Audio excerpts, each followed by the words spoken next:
राम राम। तो एसएससी की तैयारी करनी है हमें और कोचिंग ज्वाइन करनी है। अब ये सवाल आता है, बहुत ज़्यादा आता है मेरे पास कि एसएससी की तैयारी के लिए भैया कोचिंग कौन सी करें, ऑनलाइन करें कि ऑफलाइन करें, कैसे कोचिंग करें। देखो, सबसे पहली बात, तुम्हें किसी भी एग्ज़ाम की कोचिंग लेने से पहले, जिस भी तुम गवर्नमेंट जॉब की तैयारी कर रहे हो, उसकी कोचिंग लेने से पहले तुम पहले ये समझ लो कि उस कोचिंग की ज़रूरत तुम्हें है कि नहीं। मतलब कि हो सकता है कि तुम्हारे जो 4 सब्जेक्ट हैं उनमें 3 सब्जेक्ट तुम्हारे मजबूत हैं, तुम्हें सिर्फ एक सब्जेक्ट की ज़रूरत हो, लेकिन जो तुम कोचिंग ज्वाइन कर रहे हो वहाँ सब पढ़ाए जाते हैं। तो अगर तुम वो चीज़ भी पढ़ रहे हो जो तुम्हें ऑलरेडी आता है, बुरा नहीं है। लोग कहेंगे क्या बुरा है, अगर जो आता है वो दोबारा पढ़ दिया, बुरा नहीं है। दिक्कत ये होती है कि तुम्हारी अपनी अप्रोच कुछ अलग होगी, और अगर उस अप्रोच से तुम्हारे नंबर भी बढ़िया आ रहे हैं मॉक टेस्ट में, इसका मतलब तुम्हारा तरीका भी सही है। तो अगर तुम किसी ऐसी कोचिंग में ज्वाइन करते हो जहाँ तुम्हें सब सब्जेक्ट इस तरीके से पढ़ाए जा रहे हैं, तो दिक्कत वहाँ पर क्या आती है? दिक्कत ये आती है कि जो तुम्हारी अप्रोच थी और उनकी अप्रोच से क्लैश हो गया, और इसमें हो गया क्या, नुकसान हो गया तुम्हारा। तो सबसे पहली चीज़ ये है, अपने कमजोरी को समझो कि मतलब तुम्हारा कमजोर सब्जेक्ट कौन सा है, तुम्हारा कमजोर वीकेस्ट एरिया कौन सा है, जहाँ पे तुम मात खा रहे हो बार बार। वो इंग्लिश हो सकती है, मैथ हो सकती है, जनरल स्टडीज़ भी हो सकती है। ठीक है, अब जब तुम्हें ये पता चल गया है कि ये सब्जेक्ट मेरा वीक है, बाकी में बिल्कुल सही काम चल रहा है, तो सबसे पहली चीज़ तुम लोग ये किया करो, जो भी सब्जेक्ट तुम्हारा वीक है उसके कुछ, अब ये भी नहीं कि जो सब्जेक्ट वीक है वो पूरा ही वीक है, हो सकता है कुछ टॉपिक उसके तुम्हें नहीं आते हो।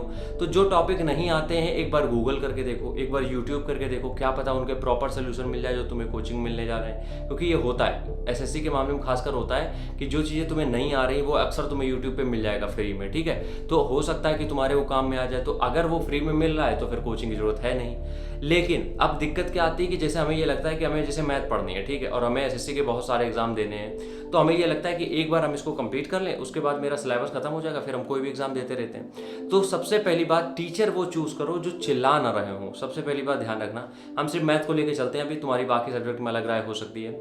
आजकल सब टीचर दहाड़ रहे हैं, अपने बारे में बता रहे हैं कि हम अच्छे हैं, वो कह रहे हैं हम अच्छे हैं। तुम्हें ये नहीं करना है, ठीक है, तुम्हें ये नहीं देखना है बिल्कुल भी। तुम ये देखो कि कौन कितना कामली समझा रहा है। मतलब एक एक सवाल को, अगर तुम्हारा बेसिक नहीं सही है तो कौन तुम्हें बेसिक से पढ़ा रहा है, क्योंकि हर टीचर हर स्टूडेंट के लिए नहीं बना है। सबसे पहली बात ये समझो।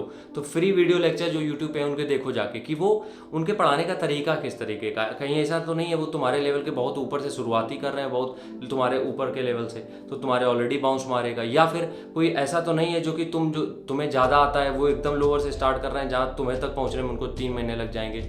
तो इसका मतलब ये है कि तुम्हें बैलेंस समझना पड़ेगा कि तुम्हारे लिए सही टीचर कौन सा है, जिसके लिए तुम बहुत सारी वीडियोस देख लो। जितने भी यूट्यूब के टीचर हैं, जितने भी पेड कोर्स लॉन्च करते हैं मैथमेटिक्स का, उनके सारे लेक्चर्स देख लो। अब तुम देख लो कि वो जिस लेवल के सवाल बता रहे हैं वो पेपर में आते हैं, या फिर वो जिस लेवल के सवाल बताते हैं वो हमें समझ में आ रहे हैं कि नहीं। ये सारी चीज़ें तुमने फाइंड आउट कर ली। अब जब तुम्हें पता चल गया है कि ये टीचर एकदम बेस्ट है, बेसिक से पढ़ाता है, तो उसका एक पेड कोर्स ले लो। कोई दिक्कत वाली बात है नहीं। पीडीएफ भी तुम्हें मिल जाती है, मॉक टेस्ट भी कई बार मिल जाते हैं, तो उसमें फ़ायदा ही है अपना।